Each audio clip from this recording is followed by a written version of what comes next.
the pod, and it is ACC Media Days begin Monday, which is when we're doing this. Big Ten Media Days on Tuesday. Need to schedule a little distance between them, a little better than that, but whatever. This is what we got. We are going to get to more Big Ten on the next show and more ACC today. And of course, like any great media day to get you hyped up for the season, the big storyline is a conglomeration of lawsuits being filed. College sports, baby. Nothing gets you hyped. Nothing makes you want to buy a couple tickets, right? Dust off the grill, call your friends, get fired up for the big game some Saturday on a nice, beautiful, crisp October day. Then hearing about, whether a court has deemed the venue change appeal to be justified. That's right. Oh, yeah. I mean, it is truly, it's stirring, much like the marching band playing the fight song is seeing whether or not the word is going to decide the validity of the grant of rights. That's actually a real stuff. thing there. Yeah. SEC just means more. ACC is just more petty. We fight, but Clemson and Florida State are trying to get out.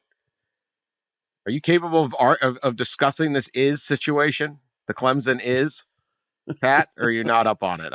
I'm kind of up on is. Okay, go ahead. Yeah, well, so Ross, you might need to backstop me on this, but the grant of rights uses a present tense word to describe league membership and thus the tie of your media rights revenue to the league. And I believe the Clemson argument is or could be that if you say is and we've left and we're was, then why do we still owe you any of our money? So that's what we're down to in the semantic battle and the legal parsing of this mysterious document, this grant of rights that, like, Florida State is sued to get the thing, and they're going to. It's going to be released, but it's heavily redacted, and it can't be shown outside of, a small circle of people. I mean, this is like the original Magna Carta or something, that's under glass in some museum in Britain. This is the grant of rights for the ACC. Yeah, the is-was debate is fascinating, but also seems incredibly silly. But then again, they're trying to find any way to get an exit here. And right now, one of the ways is is present tense versus past tense and what it means for in the grant of rights. I'm sure that'll be a big topic here. I'm in Charlotte, as you can see the beautiful skyline above my bed there in the hotel room. It's a lovely hotel, by the way. No internet access. Good. It's good. But I'm sure this will be a big topic of discussion during day one. Jim Phillips will give his by the time you listen to this, he has given his speech. And I'm really curious to see what he's going to say on the subject, because it's kind of the elephant in the room. I mean, it's the first media days, obviously, since both lawsuits were filed, Clemson back in February and Florida State in December. And it should be interesting. Florida State's turn on the circuit is also today, day one on Monday. They'll go after Jim Phillips speaks, I believe. So that should all be interesting. Was so good. So good. You got the burning spear in Tallahassee. You got the Tiger Pond running down the hill in Clemson. You've got, these other great traditions across the league, but there is no tradition that's better than is versus was. Please define is. Coach William Christopher Sweeney, could you define the word is for us? Wasn't there was part of the Clinton Lewinsky thing where the definition of what is. Yeah. I'm not sure what they ever resolved on that. Yeah, I think he was guilty. I don't really recall the history of that. I don't like to get into politics here, so don't shoot me if I was No. wrong. I don't know what the hell that was about. Anyway, this is there's other reports. I think ESPN reported they're not planning on saying they want out next year or 2024, 25 year. So it's maybe they got a little bit of a run up here in terms of on field, right? And I think that was expected, right, Ross? I think you've reported some of that. Yeah. They have to August 15th to say they want out. Like for the following football season. Year. Yeah. And that is not expected to happen. Right. That's really soon. In fact, I mean, the year after that is soon, right? I mean, I think a lot of people in the league were looking at 27, but 26 is possible, but certainly 25 is way, way too soon. Yeah. Whatever your definition of dumpster fire is really what we're down to at this point. What can happen on the field to maybe help out? And this is a question I think as we go into this playoff it's important is how important is it for the ACC, Big 12 as well? They talked about it last week at the Big 12, and we talked about this, to get multiple teams in this inaugural playoff for perception and for power, influence, whatever. Look, there's 12 spots. 3 spots of the 12 are guaranteed to non-Big 10 SEC teams. Group of 5 gets 1 spot. The ACC gets 1 spot. The Big 12 gets 1 spot. Other than that, everything's up for grabs. The SEC and Big 10 will get 1 also. But it seems to me it is very important for the future of this sport in terms of stability all over the place and it being a true national sport that we do not enter the 2024 playoff with 5 SEC teams, 4 Big 10s, and 1 for everybody else, one each, 1. And that is an onus on the Big 12 and the ACC to punch and get themselves in. Now, a year ago, the ACC had I forget the record. Was it? Someone's going to have to remember. It was a winning record against the SEC. 6-3, I think that was it. I want to say that was it. So pre-bowl games. Pre-bowl game. That was a lot of the chatter, right? Yeah. And it deserved it because the SEC just skates through. Every year, it's like, oh, look how strong we are, and you're like, well, wait a minute. Alabama's really good. Like some of those years, you're not really sure. And last year, they did not prove themselves outside the conference, but they walk into this year with the presumption of enormous strength. And I'm not really going to debate that. They are very strong, and there are a lot of great teams in the SEC. But you also have to earn it. So they're sitting pretty. But the ACC, to me, I can see the Big 12 beating itself up in this wild kind of rock fight of a chase that's going to be a lot of fun, but may not be preferable if you're trying to get a couple teams in. The ACC seems like the league that's more likely to have multiple teams in. What do you think, Ross, on that? Yeah, the parity in the Big 12 seems we talked about it quite a bit, right? I think it's the most parity, and so you could see them beating each other up. I mean, you could realistically see like a 3-loss Big 12 champion because of how much parity there is top to bottom in the league. And you look at the ACC, it's kind of the opposite, right? There's the top of the league with about 4 or 5 programs up there, and then there's maybe a very small middle, and then there's a big bottom to the league. There's not as much parity when you look at history and the resources and all that stuff. So yeah, I mean, I think when you look at Florida State, Clemson, Miami, Virginia Tech, I think could be sneaky good. Actually, get into that mix this year, and maybe a North Carolina or NC State.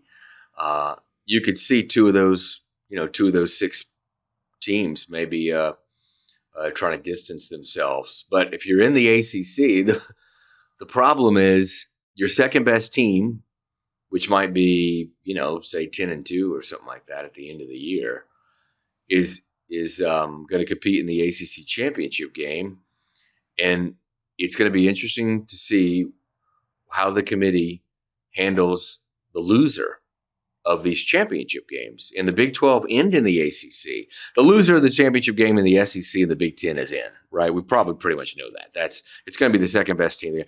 But the loser in the ACC in the Big 12 championship game could have 3 losses.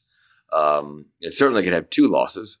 And how are they going to handle that stacked up with even other teams in the league, maybe the third best finisher? So that's pretty fascinating dynamic there that could play out.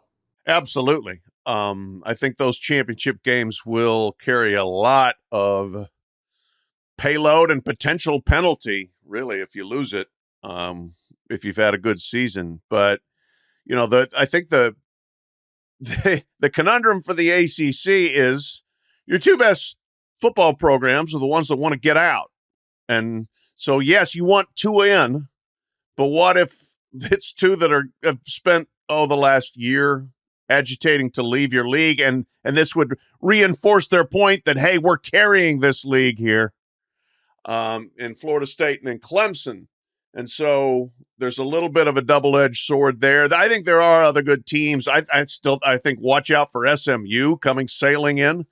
Ross mentioned Miami. I think NC State and Louisville also could be kind of in the periphery there, and things break right. They could end up in a ACC championship game. But there's no doubt that, when you are fighting not just for credibility, but really to, buoy your existence, that the ACC could really benefit from a broadly successful year. And to Dan's point, there's no doubt the benefit of the doubt always goes to the SEC, regardless of what happens in non-conference play. And last year they weren't good in non-conference play, and they still, got their champion in there in Alabama. And a lot of people said, well, Georgia should have gotten in too. Well, Florida State was the undefeated team that got left out. That is just the difference in benefit of doubt that goes to SEC versus ACC. And if you look at it, like Florida State's schedule set up for a great start. They're obviously replacing a lot of good players, but they also have gotten a lot of good players. And they start Georgia Tech neutral, more or less, then Boston College at home, Memphis at home, Cal at home, and then they're at SMU September 28th, Clemson October 5th, and then late October at Miami, early November at Notre Dame. So that's where the rubber will hit the road, I think, for the Seminoles. And with Clemson, it's right away. Noon Saturday, August 31st, Georgia in Atlanta. And then, things are not as hard after that, but that's going to be an immediate credibility game there, and people will draw broad conclusions and assumptions based on how they look. So Clemson needs to show up ready. A couple things there. So the Atlantic and the Coastal divisions are gone, or they are. They're gone. Okay, right, because we Yep. now have bi-coastal. We'll get to some of the absurdities Yes, we do. here. Yeah. Don't be alarmed when you see Stanford roaming around the Atlantic coast. Today, seeing Stanford roaming around Charlotte should be interesting. Stanford and Cal there. This is Cal. Seeing Arizona and Arizona State and Utah and the Big 12 media days, it's not that. Especially it was in Vegas, and Texas and Oklahoma. We've known they were coming for years at the SEC. This is the first one that's like, oh, that's weird. Yeah. Also kind of odd, an interesting banner in the lobby of the hotel where ACC Media Days has taken place. Usually conferences will put on display banners that highlight, their successes. One of the ACC banners is toughest non-conference schedule in the country, which I found interesting. That's a new one. Hadn't seen that one. Do they have that stat somehow? I don't know. I'm sure it's factual. The good people at the ACC wouldn't be. Yeah. How they come up with that? Well, I tell you what helps is playing 5 games against Notre Dame. Yeah. So that's that improves your non-conference schedule. Yep. And then you got some Georgia in there. You got some other SEC schools. Well, then you got all the games that they play, the Florida State. Right. Yeah. You got a lot of SEC head-up matchups there at the end. Yeah. Yeah, toughest non-conference. Yeah, we'll get to some of the absurdities. That the new backyard brawl, Boston College, Cal, should be something else. So that's a neighborhood scrap. Um, so with the championship game, and I do find this interest because we were all very. I don't expect they ever really will get rid of the championship games. The SEC, some of the coaches made a pretty impassioned plea to keep it, and I don't blame them. I think that game is the outlier in terms of how exciting it is and how much it means and what it and all of that and the whole scene in Atlanta. Everyone else is trying to duplicate that. Probably only the Big Ten comes close, and I still don't think it really, because of the way the Big Ten is broken down through the years. It's always just been like the exhale generally, particularly when Ohio State or Michigan are in it. Although Ohio State lost one of those to Michigan State. The famed Urban Meyer eating pizza on the back of a golf cart game. I was there. I watched him eat that pizza. Worst part, it's Indianapolis pizza. Yeah. It was like Papa John's or something, I mean, too. It wasn't even like a local joint. It wasn't even like poor Urban. Sad Urban eating pizza. Sad Urban. It's really fun. I mean, the man's won 2 national titles, one of the greatest coaches we've ever had. And like, it's probably his most famous post-game picture is him sitting on the back of a golf cart. College football is fantastic. Eating a bad piece of pizza that was no doubt baked like 6 hours prior in a chain restaurant in Indianapolis. So absolutely. Good times. But it's a perfect example of like, okay, if Clemson and Florida State play October 5, that's going to be a great game, right? One of them's going to win the game. There's time to recover. There's time to move on.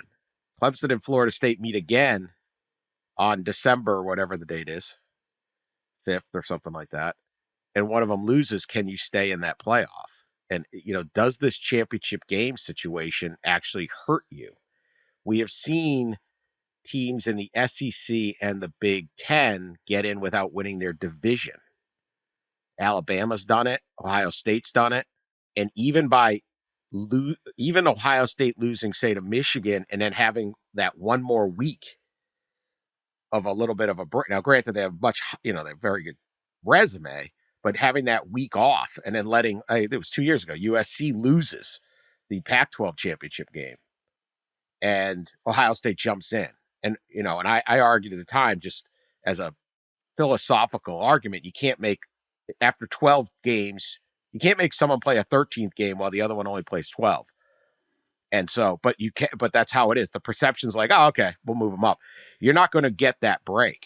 And so does this kind of cannibalize the ACC? Now, look, if they get Clemson, Florida State, and they're playing this thing in Charlotte, it'll be a big scene and all that. But I wonder where that goes in terms of how much it can hurt you when you only have a few contending teams and you're trying to get that second spot, if not a third spot, something like that.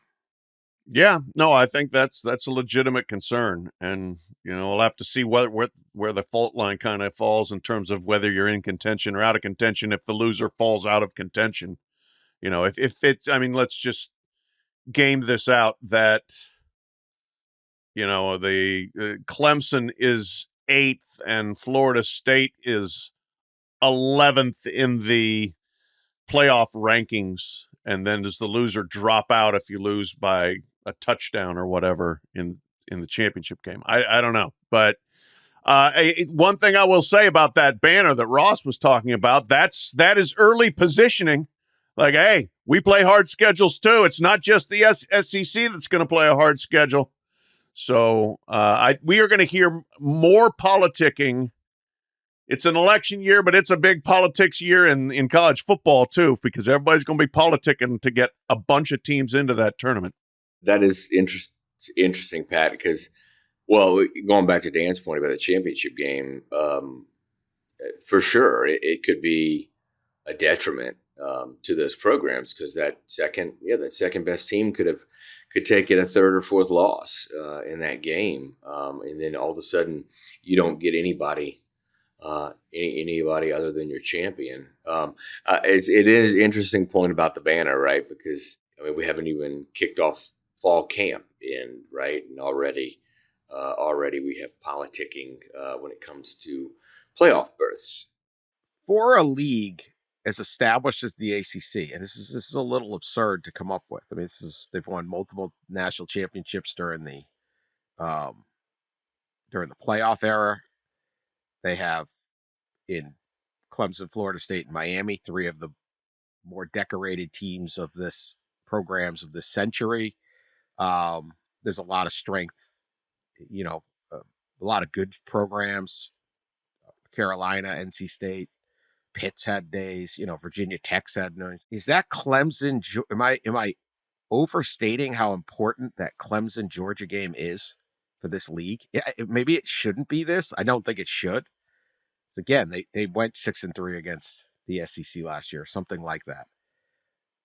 But Clemson beats Georgia in Atlanta to open the season would be unbelievably significant for the league. And it shouldn't have to prove itself like that, but it just, I don't know, the way where we're at just feels like just be an absolutely monstrous game for the whole league's perception. No doubt. I think so. It is a huge centerpiece. I mean, right there, noon, the first Saturday of college football season. People are going to be so excited for the season and to watch that game. And we all overreact. That's why we have an overreaction podcast on Sundays.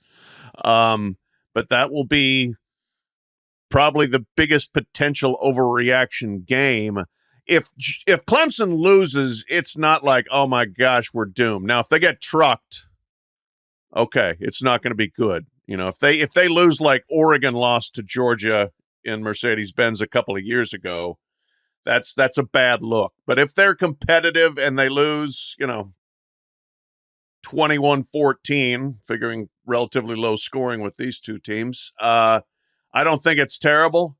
If they win, it's huge. It's absolutely huge for getting Clemson vaulted back into serious contender status and getting a really big credibility boosting win. So, I don't think you can overstate the importance of that one. No. Just because of the status, it's so uncertain. And, Pat, you brought up a good point. Like you want Florida State. So the ACC is not going to make as much money as the Big Ten and the SEC. It's just not. There's not a magic wand. There's not a commissioner that could come in and renegotiate a deal. Maybe the deal isn't that great. Maybe this, that, whatever. There's just demographics at play. There's just historic fan bases at play, particularly when you're talking about the Big Ten. A lot of the teams in the Big Ten have never really been that good, but they represent pretty good sized states, and they have an unbelievable connection to that state that you just can't quite create. And so they have some huge brands. Obviously, they've added some more, but the strength of the Big Ten is just this regional thing. And same with the SEC. So yeah, Mississippi's not really a big state, not a wealthy state, but man, everyone's all in on it, right? When you listen to like I think half the country music chart involves like college football references now. I'm fortunate with my daughters. I'm hearing more of these songs, but the big things like, really? Oh my God, I like the guy so much, I'm going to wear a Tennessee Orange jersey, right? Like that. It's like, this is the conundrum of the song. They're not singing that in the ACC, right? There's no country song about, oh my God, he's a Wake Forest guy. What am I going to do? I'm a Georgia Tech girl. Well, how is this? It's not a romantic song. So that's just the strength. They're never going to have that kind of thing. You're never going to get these fans. You're not going to get Boston to be behind Boston College because they're behind all the other teams in Boston. It's just the way it is. Pitt, pretty good football program they got at Pitt. Really is. They got a pretty good fan base, but they ain't the Steelers. No. So it's just the way it is. So they're never going to have the money. But what they do have for Florida State and Clemson, and I understand what you're arguing about is, the definition is, we're probably past the point of no return. But what they have is, you want to get into the playoff, man. Like, Right. I mean, this Clemson schedule, you take Georgia out. They play Georgia, and they got App State, not easy, but App State. NC State's going to be a really nice game. They got Stanford, ought to beat them. They get the Florida State game. Then they're at Wake, Virginia, Louisville, we said, tricky team, at Virginia Tech, at Pitt, Citadel, and you finish with South Carolina. Like, it's a pretty nice path for Clemson to get into this playoff. It's a pretty nice path to be 10-2, and you're the one who scheduled Georgia. You can go schedule Georgia because you know you got getting in the playoff. I think what we're going to find out is what is the financial value of that. Hosting a game. If you host, maybe they win the league. How much more donations? How much more sales? What do you get out of being in the playoff? And yeah, it's not guaranteed money, right? Just in simple terms, I know it's 50. I got to bridge a $20 million gap. Well, one way to bridge that gap is go to the playoff like 5 years out of 6. You'll bridge it a little. You may not get all the way there, but your team's winning. You're exciting. You're driving donations. You're in these big games. All the stuff goes up. And can the ACC show, hey, look, yeah, maybe there's a little more money in the Big 12 if you go there, or maybe is there something competitively with this playoff berth that can help that out, Ross? Or are we past that point at this point? I think that when you look at conference realignment the last few years, we've seen so many schools take the money instead of the easier route to the playoff. I just think of USC and UCLA's decision, as well as Washington and Oregon's decision, and Oklahoma's decision, in Texas as well. Look at all these programs and their decision. It was about money and not an easier route to the playoffs. So that doesn't seem to be important to it's not the trend now, but could it reverse? Yeah. Could it reverse? Right. I don't see that, right? Nothing. I don't sense that. I don't sense Florida State and Clemson reversing course unless they literally have nowhere else to go, which could be the case, right? We've talked about quite a bit that there doesn't seem to be interest in where they want to go in them. And so if they were to reverse course in some way, it probably would be because of the lack of a landing spot and not some chase for the playoff, because money seems to still be winning out, right, in every capacity, which for your fan base and your fans, I don't know, doesn't seem right. Your fans and your fan base want to win, and they want championships, and an easier route to the playoff is probably the route you should take. But we're obviously in this race for cash. I mean, would you rather be South Carolina or Clemson? Yeah, to me, it's a no-brainer. Yeah, I'd much rather be Clemson. But Dancy, now you're talking crazy here, talking about what the fans may like and winning and things like that, when you should be talking about revenue, grants of rights. I know. Come on, that's what's the fabric of college football, baby. No, here I am talking about football. Yeah, we're gonna get this. I think this is a major rubber meets the road season, and will be a rubber meets the road era here that we're entering into, with how quote unquote costly or cost versus benefit these realignment moves are, because we're going to see now Oklahoma is picked 8th in the SEC. They may not end up 8th. They may end up being good enough to get in the playoff. They're never picked 8th. They've never been. I mean, I posed the question on Twitter, and somebody found like a Sporting News 1997 where they were picked 8th in the Big 12. But like, this doesn't happen for them. And so you are trading the chance to own a league for the chance to make more money. We'll see how that goes. Texas A&M played in Big 12 championship games, hadn't played in one in the SEC since they moved there. Nebraska. But we're going to Yeah, Nebraska, absolutely. Nebraska used to be a contender. We'll see what happens to the likes of Oregon, Washington, USC, UCLA when they're in now with with Ohio State and Michigan. I always go back to the quote that Bob Bowlesby, former Big 12 commissioner, gave me earlier this spring.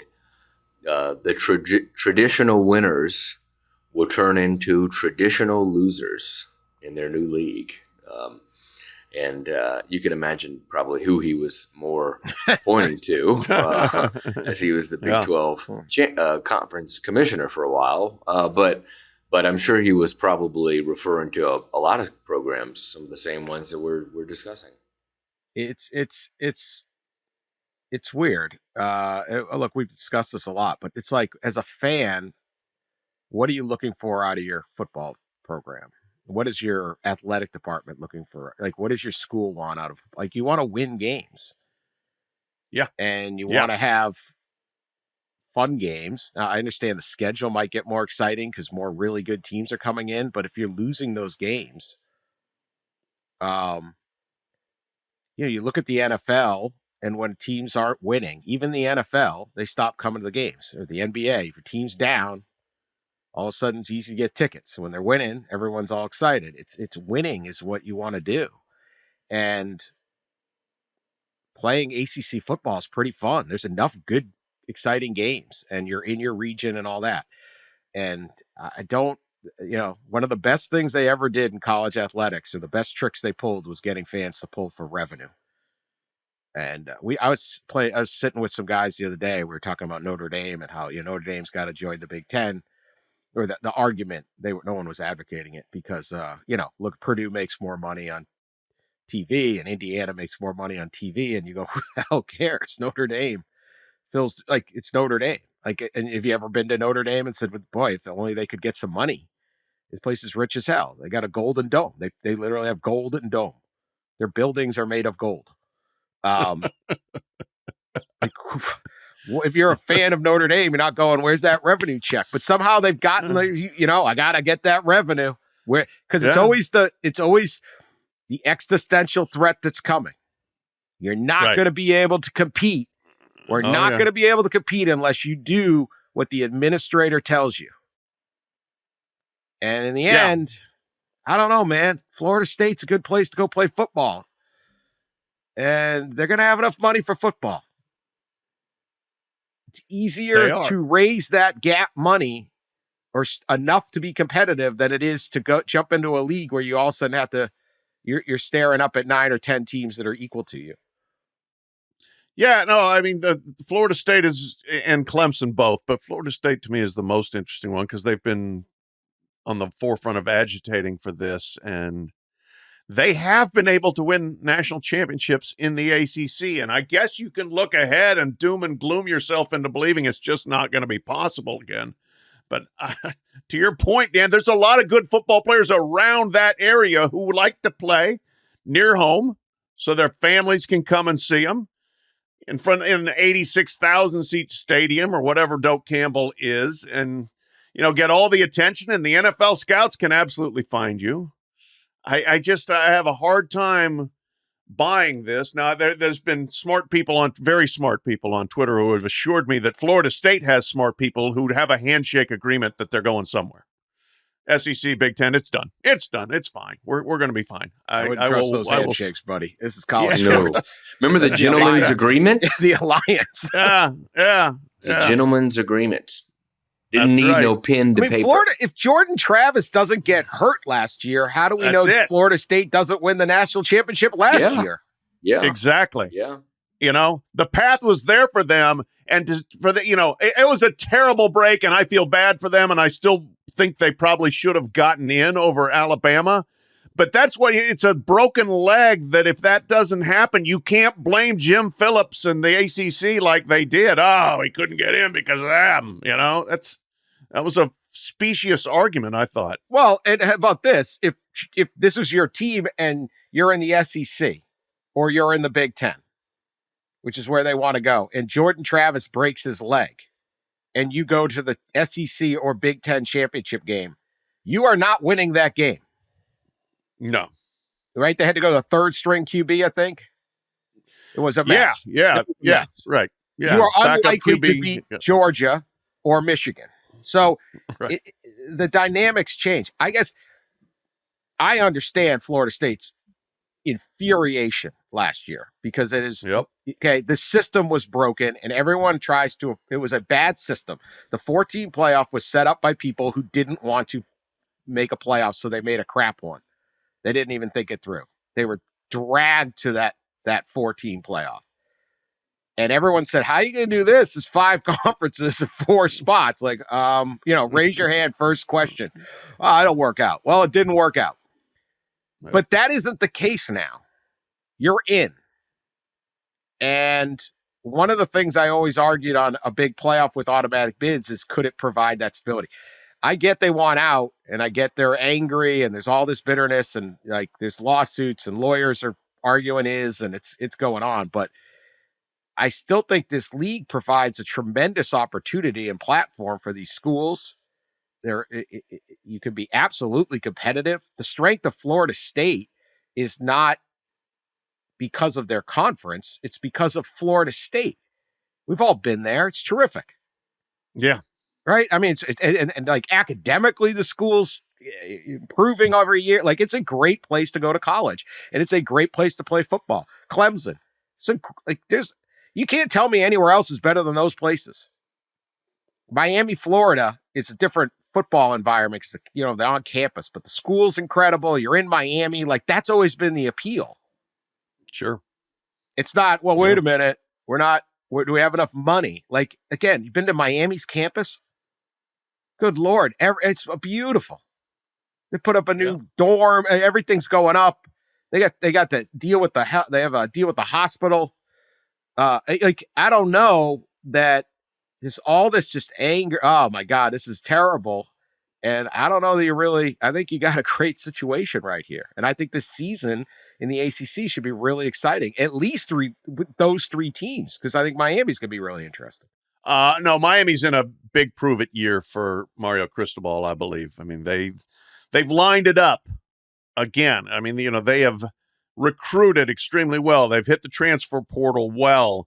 They have a good staff on paper. They have, bumped up collective commitment. So it's all there. You got to just win some games. I mean, last year they started 4-0. They beat A&M, and everybody thought, oh, here we go. It's going to take off. And then they just absolutely flopped in ACC play.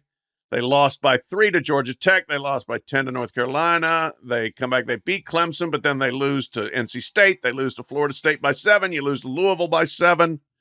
And you're sitting there with a 7-6 record. And it's Miami that remembers what it's like to be 12-0 and wants to be 12-0, or at least good enough to win the ACC, which is what they were supposed to dominate when they went into the league, and it hadn't happened. And Cristobal was paid an enormous amount of money to come in and turn it around, and it hasn't happened yet. So they brought in Cam Ward at quarterback, the Washington State transfer that there was a big bidding battle to get, and they got to get it done, frankly. Like, they've got to be a top 25 program and a playoff contender, I think, to have any faith in Mario Cristobal going forward.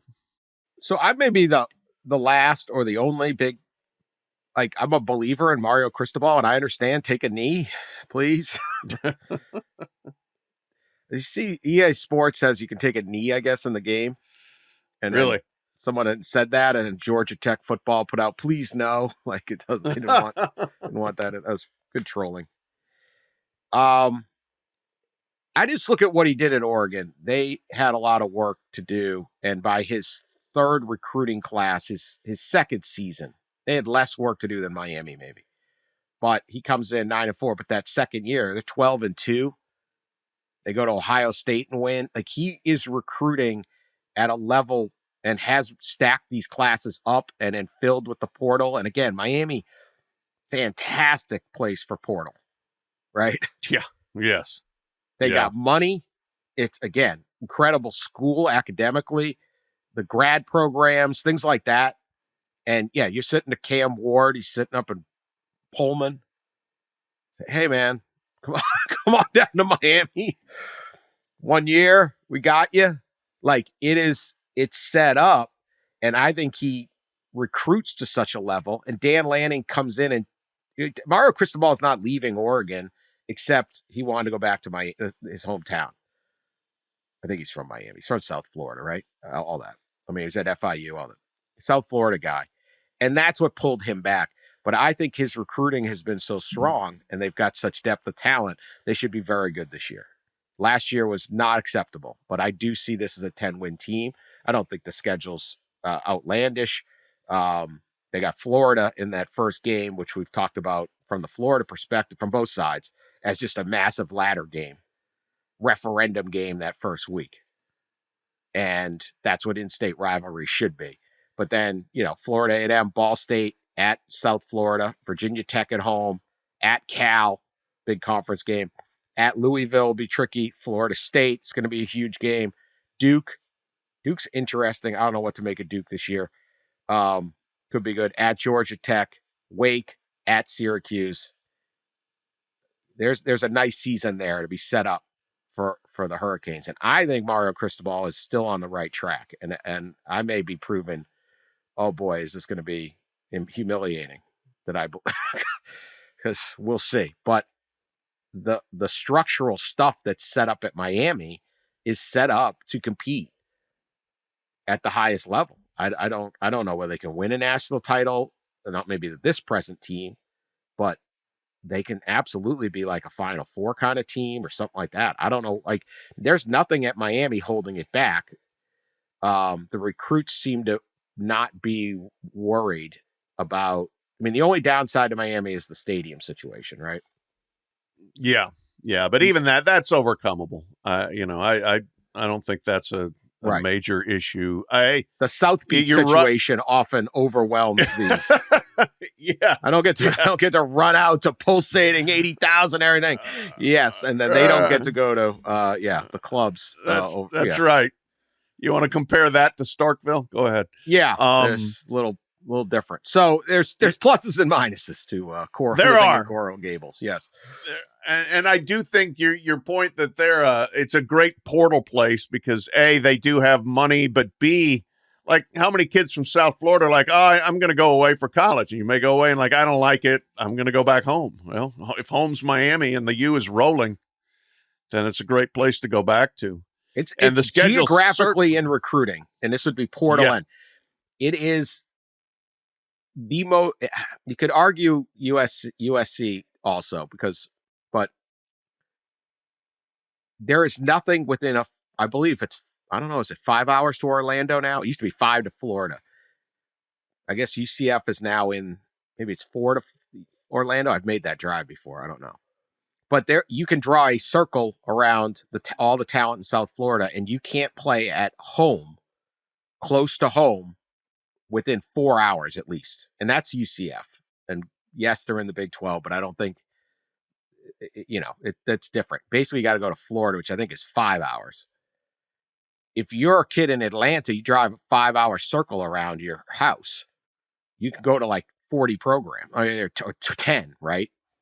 You can go all the way to Alabama, I'd say, Tennessee, Clemson, South Carolina, Georgia, all these things. So that just geographically, if you're a South Florida kid, and it is a unique culture and a unique place, and you want to be playing near home, this is the only choice. And that's always been there. And again, you're right. Like, you want to come back. All right, you did your thing. You took off for 3 years. You went off. Ohio State recruits really well. Oh, come on back home. Finish up down here. That's it. Go ahead on the other part. I'm sorry. No, that's perfectly fine. I was just I'm revisiting the schedule here, and I mean, I just think there's a great chance, if they're doing what they should be doing, that they're 6-0 going to Louisville October 19th and maybe 7-0 hosting Florida State October 26th. And that's the season right there, because after that, Duke in Miami, at Georgia Tech, Wake Forest in Miami, at Syracuse. They will go into the year at least solidly favored in all of those games and in the games preceding that 2-game swing of at Louisville and Florida State. So it's there. And there will be big year 3 referendum games. Cristobal against Napier in the opener. Cristobal against Brent Pry of Virginia Tech, September 27th. So those will be, I think, some real big games there that Miami would do well for itself, and Mario Cristobal would do well for himself to win. All right, we'll be back with more right after this. All right, we talk about a couple other programs here. We don't really do preview shows because I think it kind of really want us to break down the Virginia Cavaliers' expectations this season. I'm not sure Virginia fans want us to break down that. No. But you mentioned some other contenders: Louisville, NC State, maybe Georgia Tech. We'll see what Carolina can do. I'm intrigued. SMU, baby. SMU. I'm intrigued at what Syracuse is going to do under Fran Brown. I don't know that they're going to win this year, but it's that right. Program's got a little pop to it, certainly in every other way. Pitt. Who else in this league? Bill O'Brien at BC. Like, it's an interesting story. I think I said we talked about this. You can go back through the spring too. Like, we talk about all these programs at some point. If you look at our old episodes, you can always re-listen. Still free. Like, BC to me, pound for pound, had the best hire in college football. Yep. They got the former did a good job at Penn State, was an excellent coach at the Houston Texans, was not a good GM. Comes off a Nick Saban staff. Bill Belichick has almost 100% name recognition in New England because he worked with Belichick and Brady. And BC gets him. Like, that's a hell of a hire for BC, who's normally grabbing, hey, I got the defensive coordinator from somewhere, right? Okay. Hope it works out. Bill O'Brien, we kind of is a known quantity, and he's from Boston, and he's from the Catholic League up there and all that. So, who, one or two of those, or three, whatever, are you most interested in their season, even if it's not to contend? Yeah, I will say that in terms of new coaches, there's 3 fascinating ones in the league, and that's obviously O'Brien, who you mentioned, Fran Brown, who has really gotten after it in recruiting, but then Manny Diaz at Duke. I mean, Mike Elko got Duke to a position of, contending and prominence and, winning seasons, going to bowls. They beat Clemson last year. Can Manny Diaz keep it going? I thought Manny Diaz got a little bit of a kind of a raw deal at Miami. Really didn't have a bad run there, and then went to Penn State, did great work as defensive coordinator there. So give him another shot as a head coach. I'm curious to see if they can keep that momentum going at Duke. Elko did inherit some very good players, especially on the lines, that they will no longer have, and so there's going to have to be some rebuilding there on the lines. But I think Duke is one of those schools that, like, hey, maybe they should be a little bit better than they have been historically, and Cutcliffe got them to a level, and now can they go to the next level? But I'm fascinated by SMU. Talked about them. Literally bought their way into the club to become a power conference member. Talk about a place that's positioned well for the portal. Yeah, go ahead and leave the Metroplex and go to school somewhere else. And then when you're tired of that, come on home. We got money. We'll bring you back in the collective and take a chance here. And Rhett Lashley's, I think, a really good, promising coach. Preston Stone's a very good quarterback. They're bringing 2 quarterbacks to Media Days, which is interesting. So, like, the ACC has 19 quarterbacks for 17 schools coming to Media Days. So, yeah. But I think they've got a chance to step in and kind of be a disruptor right away. Florida State and Wake Forest are not bringing a quarterback. Cal, Duke, and North Carolina are bringing 2.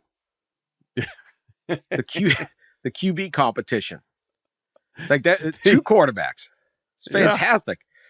Yeah. I remember a national BCS championship media day with Ohio State where Jim Tressel sent the punter out for on a platform for people to talk about talk to the punter. Like, this goes against college football bedrock values. Quarterback controversy.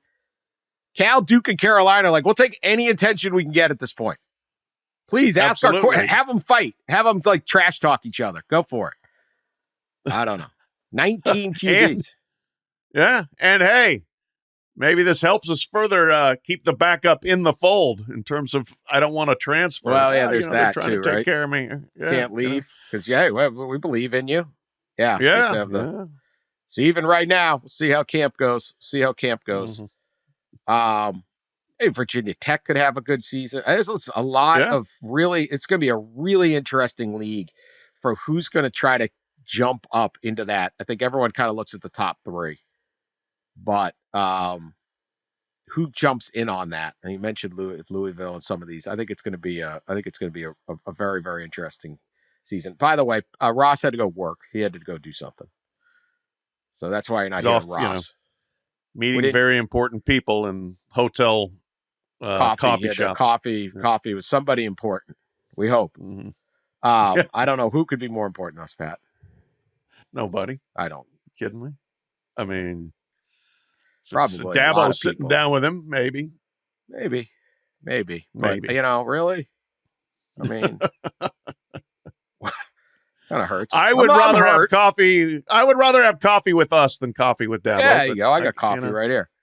I mean, it hurts a little. Hurts a feeling. I have feelings. Human. Buried deep underneath that flinty exterior of yours. Ross hates recruiting, so we can talk a little recruiting while he's gone. Good call. Screw him. Screw you, Ross. Doing work. LSU had a big recruiting weekend. DJ Pickett, cornerback. At least I can pronounce cornerback, not make it sound like quarterback. Cornerback from Florida. Top 10 recruit nationally by a lot of people. And Derek Meadows, a wide receiver, another 5-star out of Bishop Gorman, the powerhouse out in Vegas. Both going with Brian Kelly and the Tigers. Both obviously out-of-state recruits. LSU's inability to get cornerbacks has been one of the more perplexing things ever because they used to just swim in them. So that was a big win by Kelly. Meadows is a real game breaker. And interestingly, maybe his number 2 was Notre Dame. And he ended up choosing LSU over Notre Dame and a bunch of others. But there had been some grumblings. Maybe LSU's not recruiting well enough. They did get, many people believe, the number 1 player in the country in Bryce Underwood, who's out of Michigan. So they're going all over to get everybody. Brian Kelly obviously always had national recruiting ties when you're at Notre Dame. But that's a nice weekend for Brian Kelly if he can keep all these guys going into a season where the fan base isn't 100% sold on him. It always helps to win in recruiting, and I'm sure it's personally enjoyable to defeat Notre Dame head to head. Oh yeah, and personally infuriating for Notre Dame fans for sure. But the enmity for Brian Kelly is lifelong from there now because he left us and supposed to us leaving him and firing. He did a great him. job there. He did do a great job. He did. Absolutely. Where were you before? I mean, that's And frankly, look, I think he's done a very good job at LSU. Went to the SEC championship game his first year. Had a Heisman Trophy winner his second year. Yeah, they lost some games. Their defense has not been good enough. But, I think you I think you stick with Brian Kelly. He will get you where you want to go. He's a proven coach that, everywhere he's been, he's won.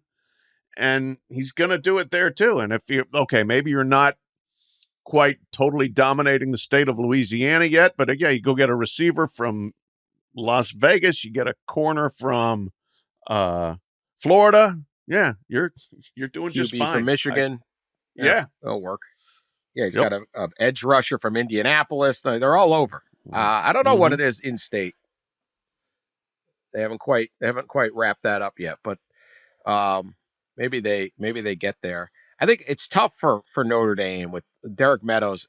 Notre Dame only has so many cracks at a true 5-star guy. When you're dealing with 5-stars, you're recruiting against generally the same schools, right? So it's going to be Alabama, it's going to be Georgia, it's going to be LSU, it's going to be Ohio State, it's going to be maybe USC, whatever. The guys that get the LSU is obviously going to be in there. Texas, Notre Dame. There's only so many of those guys Like all 30, if there's 35 of them, all 35 will get called from Alabama and be like, okay, I'm kind of interested. What do you got? Notre Dame, there may only be 20, I don't know, there might be 20 of them that they can get in or whatever, academically, and then how many are really interested. So generally Notre Dame's in on like 2 or 3 guys, that's it, a year that they even have, and maybe not even that. So when they got their chance, they like, because that's that pop of 5-star talent Notre Dame struggles to get, because Notre Dame's recruiting class is excellent. Again, but it's going to be lots and lots of 4-stars, not, LSU's got 3 5-stars, Notre Dame's got none. So it's just the way it goes. But yeah, I think Brian Kelly, if you give him time, will be fine. He's a good football coach.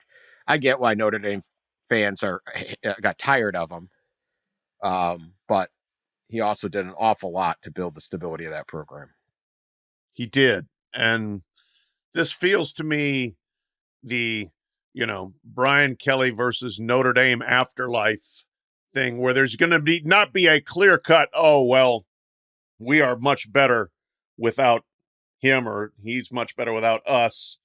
I don't think I think both of them can be successful.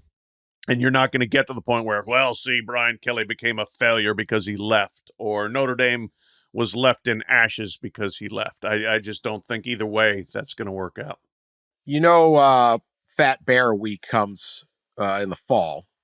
Yep. Where they have their Bears. 747 was robbed last year by a bad picture. It's a bad picture, made 747 look too thin. They got his good side. But anyway, we'll discuss that more when Fat Bear Week comes. A very, very specious claim of election fraud from election fraud in the Fat Bear Week. Well, who won it? The woman. What was it? Which the female one? Chunk? Or yeah, I can't. It was rigged. It was rigged. That is an Alaskan national park. Okay, it's not like the World Championship. And I'll take 747 against anybody. All right. This is an Olympic year. We're going to root for the American bear. But ride or die with 747. Ride or die. But this story has come to our attention because people know we like big, huge grizzly bears. Banff Park in Canada. Yeah, I mean, I got to respect the Canadian grizzly, right? I mean, that's, it's like their basketball team now. You kind of got to give them a. I'm not just going to totally dismiss it. Not just going to totally dismiss it. At your peril. At your peril. Officially known as Bear number 122, nickname is the Boss. The Boss has emerged from hibernation, and people in Alberta are running to the mountains to catch this guy. He is a legendary bear in Banff National Park. This is from the Canadian Broadcast Company, so very official. He's the most dominant grizzly bear in and around the park. He's eaten a black bear. Oh my gosh. Wow. He's been struck by a train and survived. Brushed it off. He got hit. I'm going to read this little story. When he was only 15 years old, he got hit by a train and doesn't care. He just continues to walk along the railroads anyway. Wow. Tough he's bear. Probably learned a lesson from that, making sure that he gets himself off the tracks when the train is approaching, said Stephen Michael, a human wildlife conflict specialist. Conflict specialist. See, kids, there's lots of jobs out there. There are a lot of jobs. What do you do? Yeah. I mean, you meet a grizzly bear conflict specialist from Banff at a cocktail party. I'm not moving. That dude's got stories. That's right. He weighs 650. His size is massive. He's missing a chunk of his right ear. They don't know why. But everybody likes him. There's not a lot of bears that look like them. This is a fan, Tasha Barnett of Bearberry, Altoona. What is it? Alberta. Alberta. I don't know. ALTA. That's how they've been. Alberta. I would have done that differently. It must be spelled Canadian. I don't think I've seen a better looking bear, and I have seen a few bears. You go, Tasha. She drove 2 hours just to see him. Wow. Let's see. What are some of his other? Also, he's popular with the female bears. He's the Sean Kemp of Alberta up there, Banff, because he's allegedly fathered like 70% of the bears in this area. Yeah, he seems to have a way. He knows how to sweet talk the female bears, if that's how it works. That's how it works. Many children. That's why he's out there busy working all the time trying to hunt. Yeah. Yeah, this guy's a monster. There's a lot of pictures. I did not know that much about the boss until recently.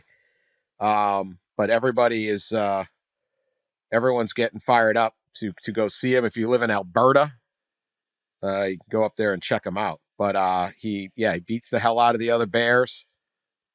Bigger, stronger. I don't know whether we could set something up. Him and our champion in Alaska, Dana White, get in on this or something. Where's neutral ground between Alaska and Banff? Do we have some? Is there somewhere in there? Maybe get him out on like one of those deadliest catch boats. the Northwestern fishing vessels, Northwestern. Captain Sig could be the judge. The bear fight right there on the deck. Could lure him with crabs. I don't know how it works. I'm looking here. This is like we're just fanboying this bear. There's no. I mean, our end of the show segment usually has nothing to do with anything, but this really has nothing to do with anything. Yeah, you know what? You can't even drive from the Katmai Peninsula to Banff National Park, but it according to Google Maps, and there are no flights, and so like to get them together, you really might need the crab guys to come through with a boat to meet them up there. You could look. No it flights looks like, into Banff. Yeah, tough. Easier to fly into Banff than the Katmai, I believe. We might have to go to the Yukon. We'll get them on the railroad territory. We know the train goes through. We know the train. Yeah. How do you get hit by a train and survive? I mean, that's a badass. No wonder the women are just like the female bears. Just like that guy. Yeah, I could just brush it off. No problem. The boss comes around. What'd the train look like? Yeah. All right, I don't know. I'm gonna advocate for a neutral site meeting of 747 and the boss in Yukon territory. Yukon territory, power slap or a real fight? I don't know. I don't want to see either one go. Power slap. No, yeah, we don't want a death in the competition. But who knows? I don't know. Anyway, yeah, that's it. We don't have anything other than we're just really excited about this bear. We are. Says a lot more about us than the bear. Bear doesn't care about us. Probably doesn't even listen to the pod. We're getting ready to go to Paris here. We got to fill with what we got. We got a fat bear. Fat bear that gets hit by trains and doesn't care. I know this. Like American or Canadian bear, there is like a French bear. Come on. They even have bears? I don't think so. We'd whip the bears. If it was the Olympics, we'd be gold and silver finalists would at least be in some order. America, Canada. That's what I think. Although maybe the Russians are they got banned from the Olympics, so they're not even coming. They would dope their bears, but I'm sure they could pull some horses out of the Siberian. I respect the Russian bear, but they'd be doped up. They're banned. Yeah. Does Mongolia have bears? They seem like that'd be a kind of place they might have some bears. Mongolia, they might have some bears up there. I don't know. I don't know where else the bears are big. Someone will tell us. Could be like someone will. Greenland or something would finally win a medal. This is their big chance. Scandinavia's got to have some bears, right? You wonder why Ross bails out at the end of the show to go do work. It's just like, this is Olympic bear wrestling is a good topic. It's a good topic. This is so stupid. This is such a waste of my time. I'm just going to schedule a meeting after 45 minutes of the pod every show. I'm now on to Ross. I'm now on to it. He's not even meeting with anyone. He's just eating some pancakes downstairs or something. All right. We'll be back later this week. Big Ten Media Days. And then Pat and I head to Paris. But we'll keep broadcasting then. So thank you for listening. Share us on social media. We will talk to you later.